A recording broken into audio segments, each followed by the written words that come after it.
Sabi nila, ang bawat leader ay may natatanging kwento. But mine is best told to the people who've seen it unfold.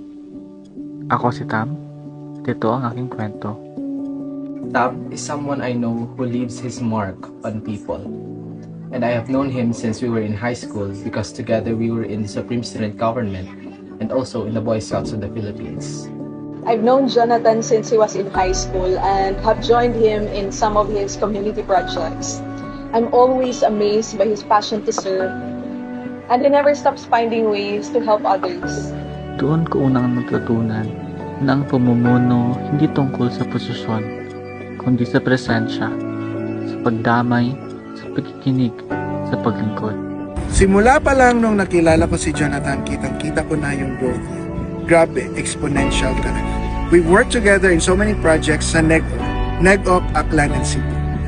Tam uses his leadership skills precisely and efficiently. He moves with passion, compassion, and also with a heart that is willing to serve the people. That same passion lives in Project Protect Tabacam, a collective movement of volunteers working to protect and rehabilitate our mangrove forest. I've personally seen how he leads as an organizer, facilitator, and writer. From national events like Palarong Pambansa and Nation of Heroes to regional even international projects like the Civic Ecology Project. Lahat yan nakita ko mismo while working with him. And Through his actions, I think I saw that leadership is not about power but of service. He is a true leader, evident in the way he thinks, communicates, and serves the youth and our community. Bilang SC Agawad, natutunan ko na ang reforma nagsisimula sa atin, sa maliliit na pagbabago, sapat na serbisyo, at sa mga kabataang handang makinig at makialam. I see his passion towards leadership and good governance. He fights for what is right and is standing against irregularities.